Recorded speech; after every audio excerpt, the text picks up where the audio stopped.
Good morning friends, welcome to S T S curry episode 16। Sunday का दिन है। Hopefully हम आपके सामने हैं एज रेगुलर बेसिस और हम ट्राई करेंगे 7 डेज आपको ये न्यूज़ पहुंचाएं। Starting with sports news.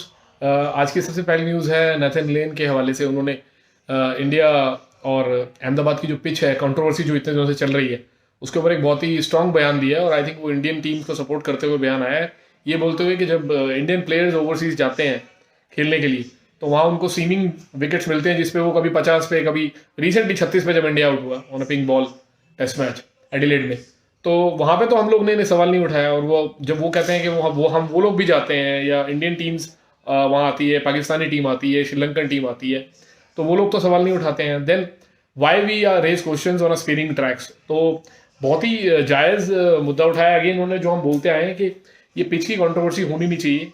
सिर्फ इसलिए कि एक स्पिनिंग ट्रैक था और आप जल्दी आउट हो गए, 2 दिन से कम में आप लोग खत्म करके गेम को आगे बढ़ गए, तो दैट डजंट मीन कि वो पिच खराब थी। आपने क्या अपनी बैटिंग को अप्लाई किया, and that was the sole reason. Root भी उस चीज़ को एक्नॉलेज कर रहे हैं जो इंग्लैंड के कैप्टन थे, लूजिंग कैप्टन थे उस टेस्ट मैच में।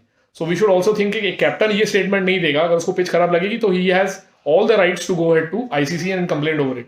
सो नेथन लाइन का जो स्टेटमेंट है बड़ा स्ट्रॉन्ग स्टेटमेंट है, और एक प्रीमियर स्पिनर है ऑस्ट्रेलिया के, उनकी तरफ से ये बात आती है, तो ये बात बड़ी ही चोट लगाने वाली बात है उन लोगों के लिए जो ये अभी भी पिच की कंट्रोवर्सी पे चिल्ला रहे हैं पूरे वर्ल्ड में। और हर दूसरी बात वो ट्विटर पे कभी कहीं वो लोग भी बोल रहे हैं कि लास्ट टेस्ट मैच में पिच के ऊपर कुछ कंट्रोवर्सी हुई है।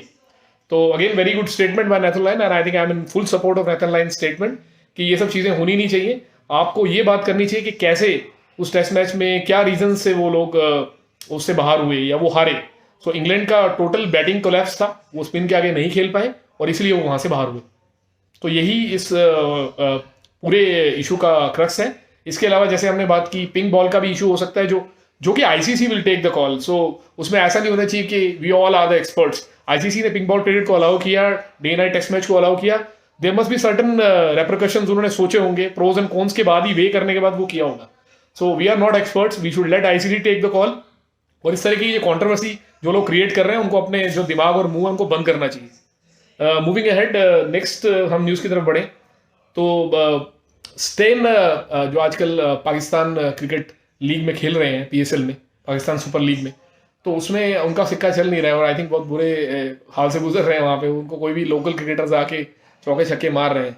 सो उनका भी एक स्टेटमेंट आया है जिसमें एक रिपोर्टर के ऊपर उन्होंने बोला है कि वो उनकी कुछ हेयर स्टाइल पे कमेंट पे बोल रहा था। तो उनका कहना है कि as far as game goes, अगर किसी को मेरे खेल पे कुछ बोलना है, he can always say, but not to my ethnicity और माई हेयर और माई एनीथिंग लाइक इट। उसके लिए कोई जगह नहीं होनी चाहिए और उसके लिए किसी को कोई हक नहीं बनता है, चाहे वो कोई भी रिपोर्टर हो, कोई भी हो। तो ये बड़ी स्ट्रांग स्टेटमेंट उन्होंने दी है और आई थिंक बहुत फेयर है कि अगर आपको कोई खिलाड़ी उसकी को अगर उसको रेट करना है या उसको आपको उसके लिए कुछ बोलना है, तो उसकी गेम के बारे में अगर आप बोले तो ज़्यादा अच्छा होगा, रादर देन सेइंग कि उसके बाल क्यों बड़े हुए थे क्योंकि कोरोना चल रहा था इसलिए उसको कटिंग कराने का टाइम नहीं मिला। This shouldn't come down to any player. तो ये अच्छा भी नहीं लगता। और इतने बड़े वो प्लेयर हैं साउथ अफ्रीका के, one of the premier fast bowlers रहे हैं। अगर वो अच्छे नहीं होते तो पाकिस्तान में खेल भी क्यों रहे होते, मेरा ये भी सवाल है। तो अगर पाकिस्तान क्रिकेट बोर्ड ने उनको बुलाया है पीएसएल में खेलने के लिए, ऑब्वियसली उनको कुछ रेट करके समझ के बुलाया। तो ये स्टेटमेंट आना किसी रिपोर्टर की तरफ से जो पाकिस्तान में बैठ के उस गेम को चेज कर रहा है, तो उसको ये बहुत बोलनी कि ये बाल नहीं कटा पाए बिकॉज कोरोना चल रहा था, तो 2 बार सोचना चाहिए इतनी बड़ी स्टेटमेंट देने से पहले। मूविंग अहेड, एक जो चीज़ निकल के आई है कि चैपल ने, जो ग्रेग चैपल है, उनकी स्टेटमेंट आया कि इंडिया ने आई थिंक इंग्लैंड की जो नस थी उसको पकड़ लिया, स्पिन नस थी, स्पिनिंग को वो अच्छा नहीं खेल पा रहे थे कुछ दिनों से, और इसलिए शायद श्रीलंका में वो खेले तो वहाँ भी एक स्पिनर थे जिनके अगेंस्ट वो स्ट्रगल किए, एम्बुल डेनिया नाम के एक स्पिनर थे। तो अगर उस नस को इंडिया ने पकड़ा और उसको कैप्चर किया, तो चैपल का यही कहना है कि पूरा क्रेडिट इंडियन टीम को और इंडियन स्पिनर्स को मिलना चाहिए, बिकॉज उन्होंने भी स्पिन खेली, उन्होंने इंग्लैंड को फंसाया और स्पिनिंग ट्रैक्स पे फंसाया स्पिनर्स के अगेंस्ट में। सो चैपल का भी देखिए, इतने बड़े ग्रेग चैपल या एन चैपल इतने बड़े प्लेयर्स रहे हैं, तो उनकी तरफ से ये स्टेटमेंट आना is certainly commendable. Moving back, आसान मनी पाकिस्तान क्रिकेट बोर्ड के जो चेयरमैन, उन्होंने बोला है कि अगर एशिया कप जून में होता है और इंडिया अगर वर्ल्ड टेस्ट चैंपियनशिप के फाइनल में चला जाता है, नेक्स्ट मैच के ऊपर वो दारोमदार रहेगा कि इंडिया जाता है, ऑस्ट्रेलिया जाती है न्यूजीलैंड से खेलने लॉर्ड्स के मैदान पे, तो एशिया कप को पोस्टपोन किया जाएगा अगर इंडिया खेलने जाता है, बिकॉज वो मैचेस भी जून में ही होंगे एशिया कप के, और जो फाइनल है वर्ल्ड टेस्ट चैंपियनशिप का न्यूजीलैंड के साथ, वो भी जून में है।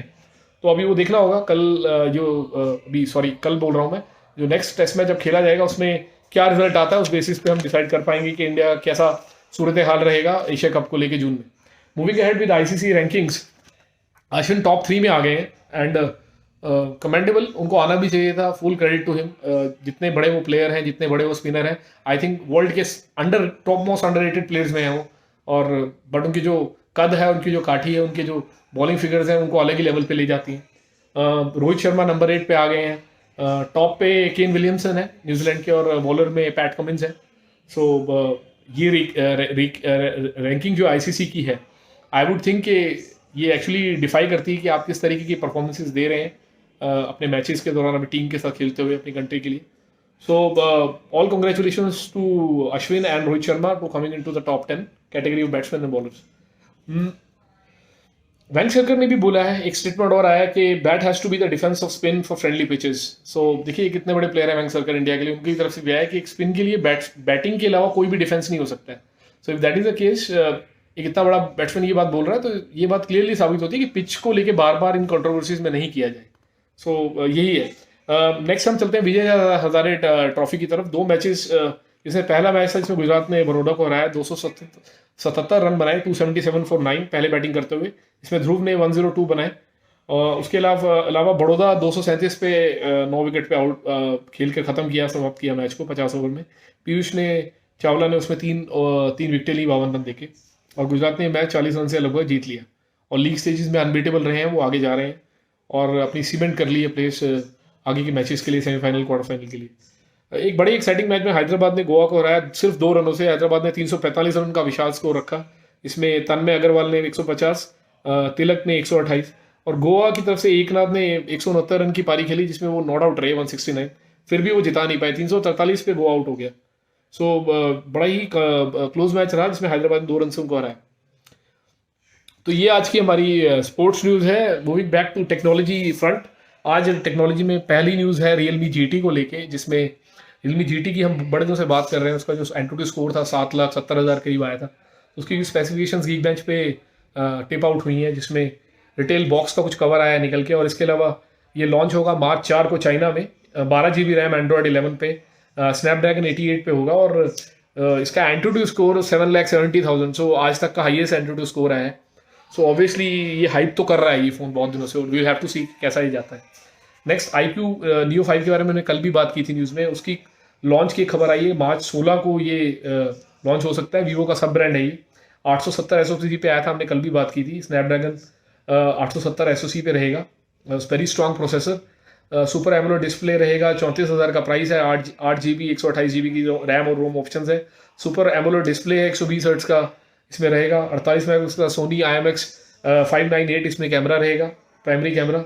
और बाकी तो जो मेन फीचर मुझे लगा इसका ये था कि 4400 वाट की इसकी mAh की बैटरी है, और 88 वाट का चार्जर है।